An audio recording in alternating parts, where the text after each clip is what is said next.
Oi, pessoal, tudo bem? Hoje nós viemos falar para vocês sobre as doenças das cucurbitáceas. Nosso grupo é constituído por mim, Larissa Fantin, pelo Larissa Giroldo e pelo Vitor Souza. Então, começando dando uma introduzida para vocês, as cucurbitáceas, né? Eu trouxe alguns exemplos aqui, como a abóbora, a melancia, o pepino, o melão, a abobrinha. São esses frutos, né, que têm essa característica de ser de casca dura, serem frutos grandes. Mas agora eu quero falar mais especificamente das doenças, que é o que a gente veio falar aqui hoje, né? Então, eu vou começar falando sobre a murcha do fusarium da melancia. A murcha do fusarium da melancia é uma doença do grupo 4, né? Então, é de doenças vasculares, e ela provoca a morte das plantas. Então, um problema muito ruim, né, dessa doença é que o fungo ele sobrevive no solo mesmo sem hospedeiro. Então, é muito difícil você ter o controle desse fungo, né? Os sintomas ele vai atingir em qualquer estágio de desenvolvimento. Então, em plântulas, ele vai ter podridão do hipocótilo, e em plantas maiores, ele atrapalha no desenvolvimento, causa murcha, até levar à seca total da planta. Aqui na imagem você consegue ver mais ou menos, né? Isso daí é quando está se iniciando na planta. E o agente causal, né, dessa doença é o Fusarium oxysporum FSP nivium. Ele vai ter macros e micros conídeos e também vai ter os clamidósporos, né, que são essas estruturas de resistência.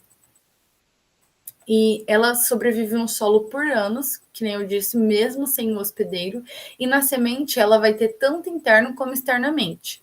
A disseminação é feita por água de irrigação ou a chuva, né? E as condições favoráveis para a proliferação do fungo é alta umidade, temperatura de 20 a 30 graus e uma temperatura ótima de 28 graus. Então, eu trouxe uma imagem aqui para ficar mais dinâmico, né, para vocês entenderem melhor sobre o ciclo de vida, né, do fusarium. Então, ele acontece uma penetração de hifa nas raízes da planta hospedeira, né? Os clamidósporos se formam no solo, isso vai formar um micélio, que vai colonizar os vasos do xilema, bloqueando a condução de água e nutrientes. Então, depois disso, vai ter a produção de conídeos e o fungo vai se espalhar totalmente pela planta, o que vai causar a murcha, o amarelecimento, até chegar à morte.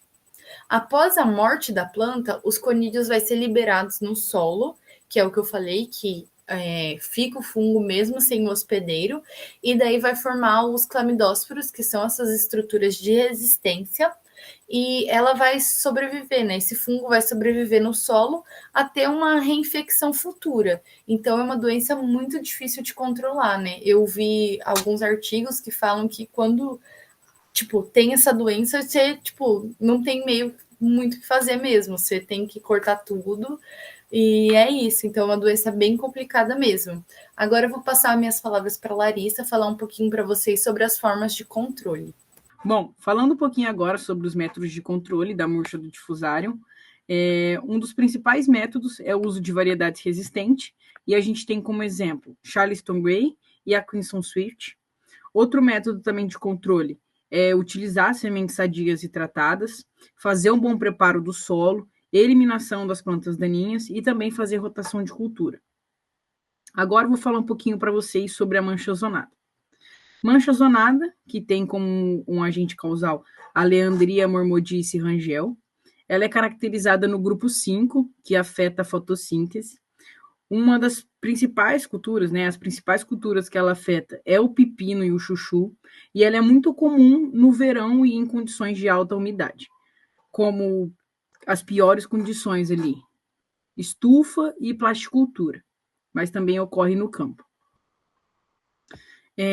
Trazendo aqui um pouquinho do histórico de como foi descoberta essa doença.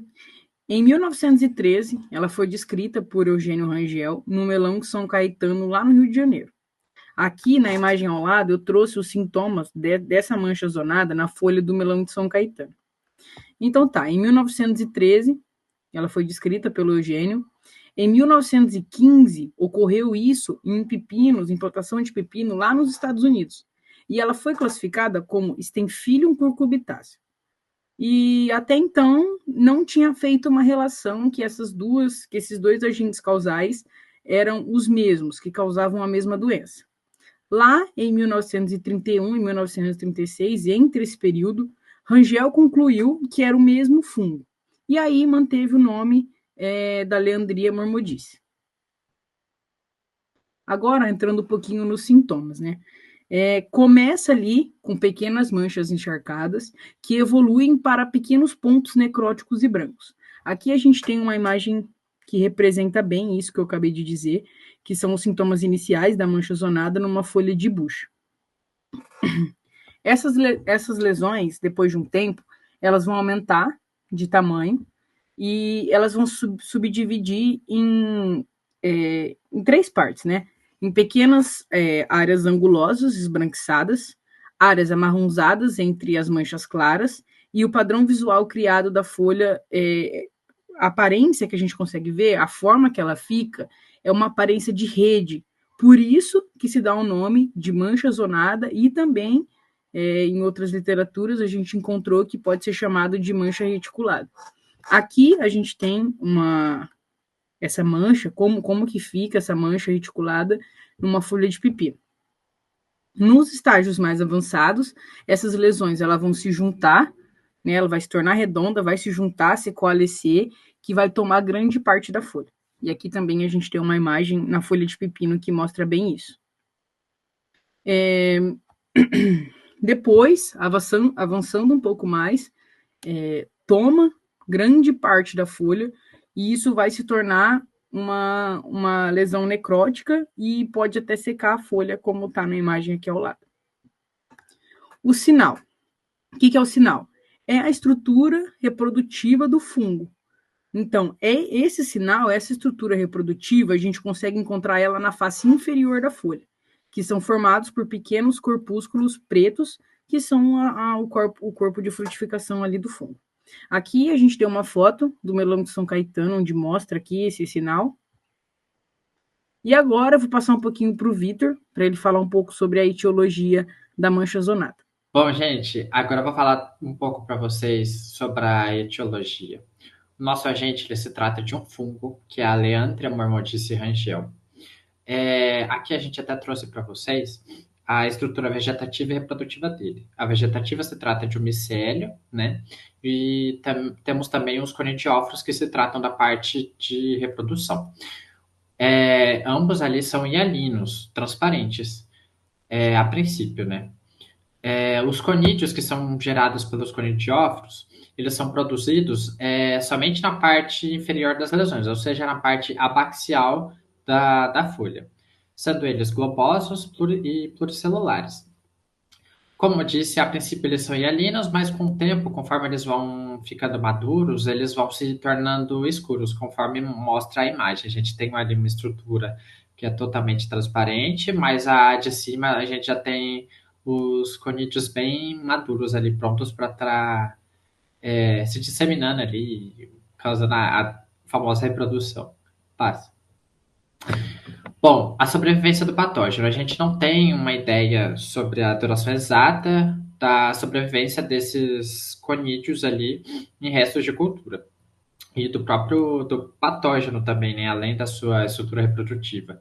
Mas a gente sabe que ele sobrevive em algumas culturas. Por exemplo, o melão de São Caetano, que se trata de uma planta perene, que fica ali em cercas e em matos, da bucha, e lavouras velhas ou plantas voluntárias de pepino e chuchu. Plantas ali que a gente acaba não cultivando, mas ela acaba nascendo em uma área qualquer ali. Passa. Controle. Bom, a respeito do controle, de modo cultural, a gente pode estar eliminando plantas espontâneas, como eu disse, está evitando plantio próximo a culturas velhas, evitando plantio de forma adensada, evitando irrigação que molha as folhas, porque tem toda aquela questão do molhamento foliar, que é favorável, né, à questão do fungo e o seu desenvolvimento. E está fazendo a rotação de culturas com plantas que não sejam hospedeiras da leandria, né? Pode passar. Sobre o controle químico, a gente pode estar utilizando alguns fungicidas registrados para o pepino, Por exemplo, a gente tem alguns princípios ativos que são já comprovadamente eficazes, como o tebuconazol, azoxistrobina, clorotalonil e tifonato metílico. Pode passar. Algumas misturas também, como isoftalonitril e benzimidazol, e algumas classes de fungicidas, como estropilurinas, triazóis, isoftalonitrilas e benzimidazóis. Mas assim, a gente tem algumas limitações sobre a questão do controle químico, principalmente no que tange as questões a depender da condição climática ali, principalmente sobre a questão de precipitação, né, que é favorável ao desenvolvimento fúngico.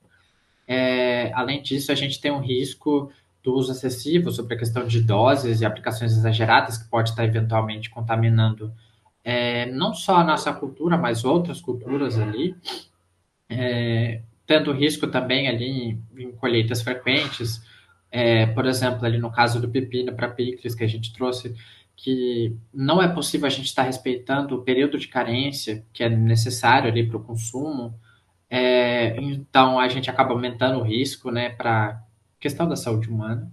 Pode passar. E bom, é isso então, gente. Aqui tá as nossas referências. E pode passar, Larissa. A gente agradece a atenção de vocês.